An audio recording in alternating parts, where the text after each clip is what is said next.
I have a large family. Mostly aunts and female cousins aside from mom, stepmom, stepsister and grandmother. I don't know how to say this, but all those women I mentioned above are into teasing and joking. They've formed a unit, which I admit is kind of toxic. And they'd tease and roast every new woman that enters the family by marriage by setting up tests to see if they deserve to be part of the family, or roast their looks and styles to the point of breaking confidence and self-esteem down. Then after a few months of teasing, they'd announce that they've finally welcomed them into the family. The newest member would join in on the teasing too, which is crazy, as my dad says. When I first introduced my then girlfriend, now wife, I made it clear that I didn't want any of the women in the unit to come at her or harass her, not even with a single word. They went behind my back and roasted her looks and job, and I discovered they've been doing it on Facebook. I had them apologize one by one after they gave the "we're just testing the water to see if she's capable to be part of the family" excuse. They didn't want to apologize, but once I said I wouldn't invite any of the unit unless they apologize, including my mom, everyone immediately apologized and brought gifts for my wife. My wedding was 2 weeks ago. There was talk about the women in the family wanting to pull a prank on my wife by wearing white and called it the ultimate test to see how my wife react.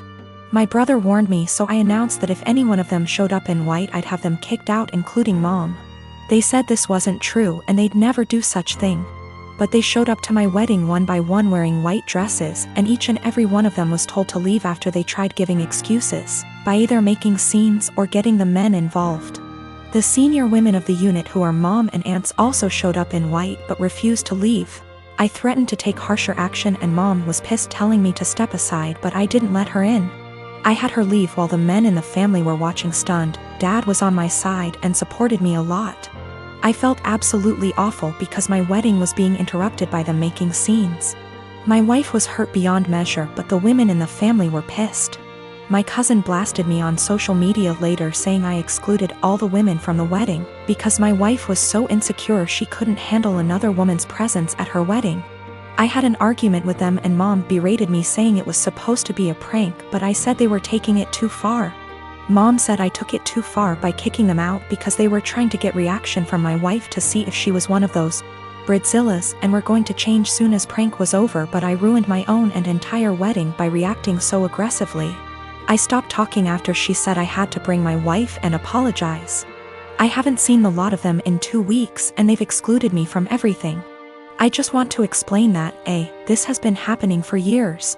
The men in the family are split on this behavior. Some of them encourage it, like my uncle and my cousin's husbands. One is now an ex, and some are against it, like me and my dad and brother. The women claim that there's nothing hurtful in what they do because they claim they're just looking out for us men, and that their goal, ultimately, is to make sure the women who enter the family are decent.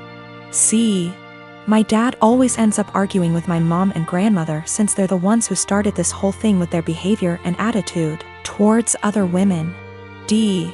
And I'm not sure if I should mention this, but my male cousin, who's a middle schooler, said he'd make sure to leave the country before even meeting any woman because of this, and it made me chuckle. Also, the dresses they showed up in were simple white dresses, nothing over the top, but still were white dresses. I realized they went ahead with their plans even after I stated what I'd do in that case. My fiancé, Charlie.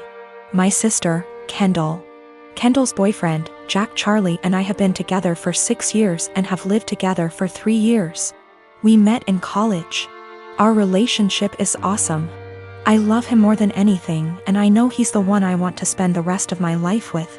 We're best friends, we make a great team, and we're really happy together. So no problems there. Kendall and I have always been close. We've had normal sisterly arguments and whatnot, but I love her and she's family. I don't really know Jack that well, but he seemed like a nice guy, which obviously isn't the case, and we've all gotten along until now. Kendall and Jack have been together for 2 years. Their relationship is rocky. Kendall has called me countless times because of fights, breakups, and drama. I've always been her shoulder to cry on, and I've supported her through everything as best I can. She has gotten jealous of my relationship with Charlie, saying things like she wishes she could have a perfect relationship like ours, and she wishes she could have that connection with Jack. Recently, within the last 2 months, she started saying things like, "I should just steal Charlie from you," and "I wish Jack was more like Charlie. I think Charlie and I would be a great match." She started flirting with Charlie, which made him super uncomfortable, and overstepped boundaries. I was uncomfortable and upset with her behavior. We had a serious talk and she broke down. She told me she was going through a rough patch with Jack and wasn't handling it well. She apologized to me and to Charlie, and told me she knew what she did was wrong, it wouldn't happen again, etc. Charlie and I talked about it and we decided to forgive her.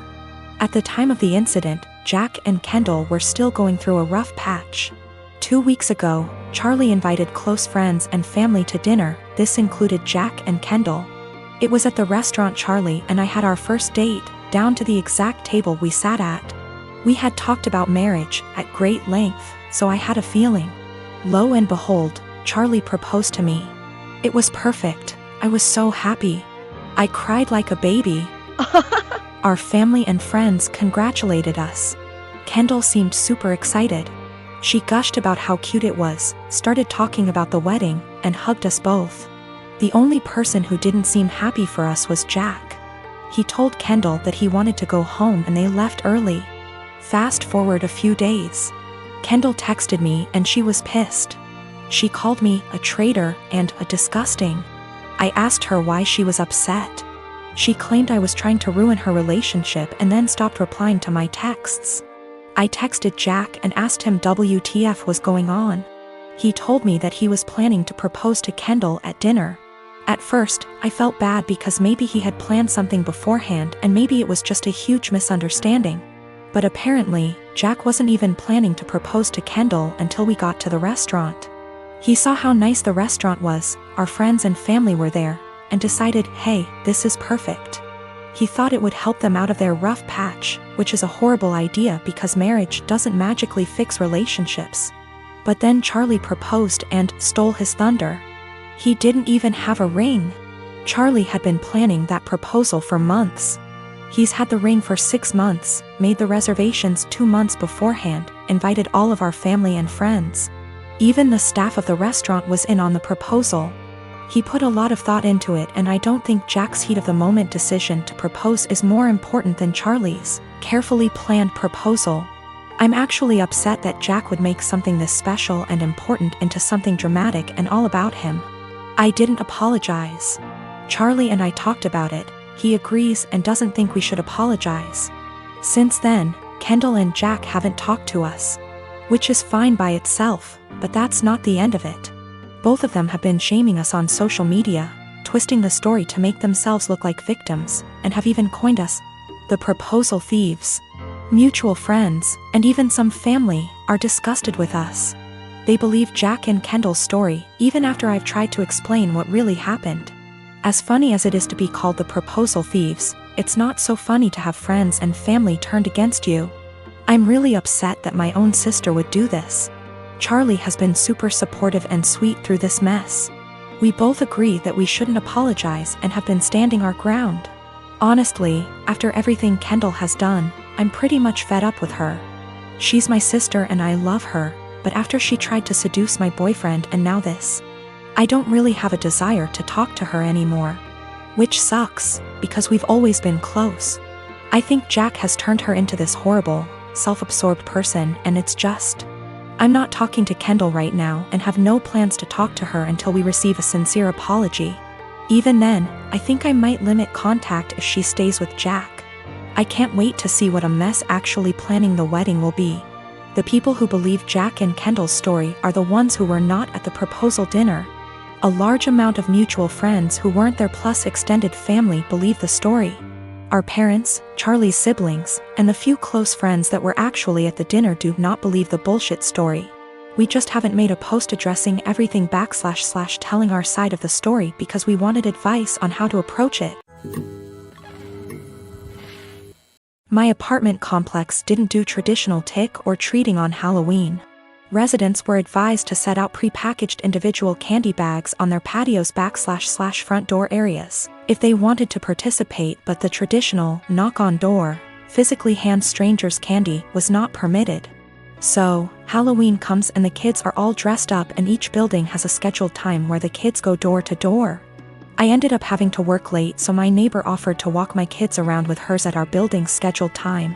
About 45 minutes later, my kids came home with a small bucket of candy. 6 little goodie bags each from individual apartments that participated. Everything was fine. And my kids didn't say anything weird had happened. They were just excited to eat candy once they got home. The next day I took my kids to the park directly across from our apartment complex.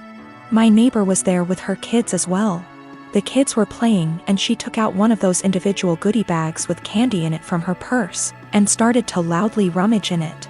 She ate several pieces of candy and my daughter eventually noticed.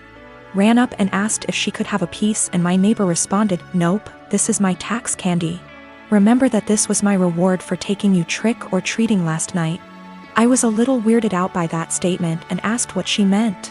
She said that since she is the one who had to take the kids out, she took 5 bags from each of my kids as a tax. Her son then chimes in and said, "You only took 2 bags from us." She responded with, "But I'm your mom. I was doing OP a favor so they get a higher candy tax." I was thinking about how to respond when I noticed that she was holding a Starburst candy and decided to just smile and nod and go back to watching my kids. I let her continue to finish off the bag of candy and then said, "Hey, aren't you vegan? You know a lot of those candies are made with animal products, right?" I explained what gelatin was and how a lot of those candies are made with it.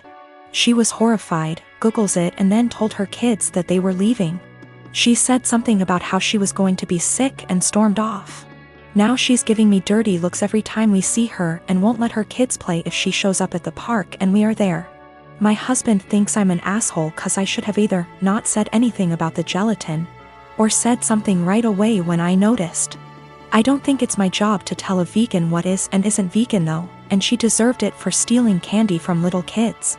When we got home from the park after the gelatin incident, I sat my kids down and asked why they didn't tell me that the neighbor took half of their candy. My oldest kid is 6 and my youngest kid is 4. 6-year-old explained that as they went door to door during their designated trick-or-treating time, she would have my 4-year-old grab 2 bags instead of 1 from each apartment for the majority of them. She explained it to my kids that they were grabbing extra bags for her to be handed over at the end as taxation.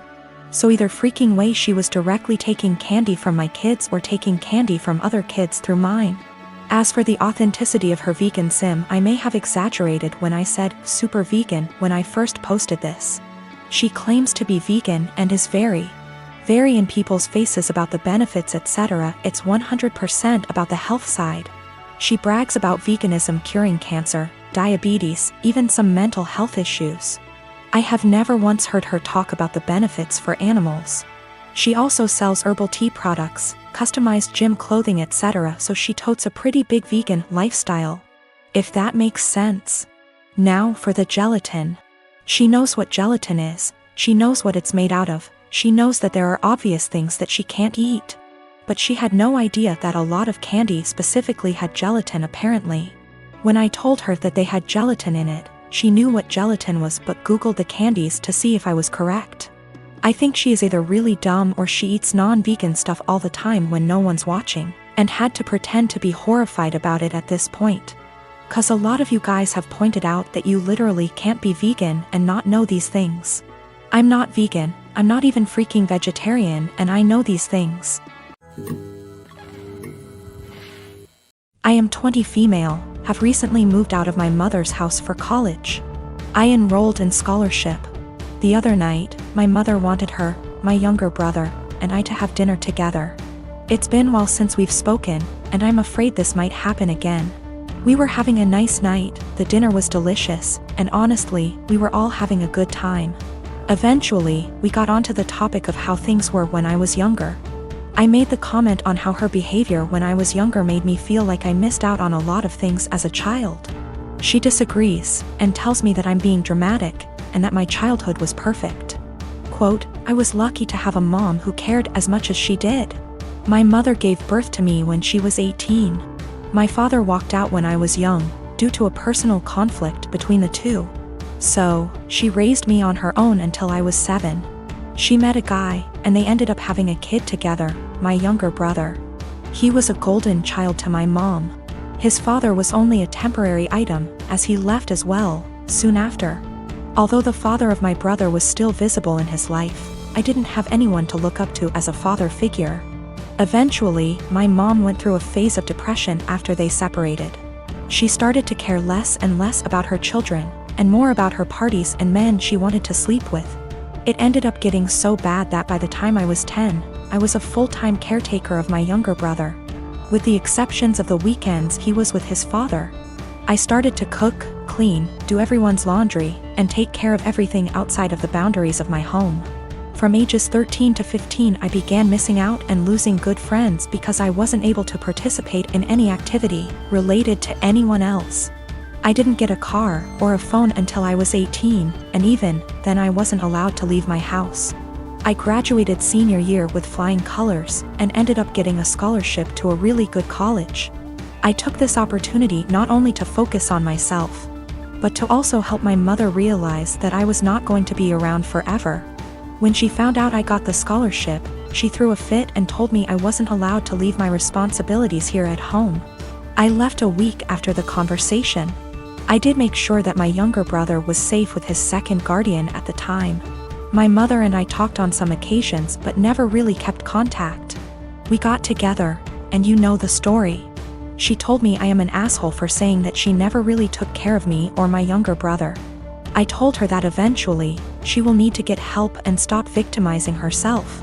But I'm starting to feel guilty, and that maybe I was dramatic after all.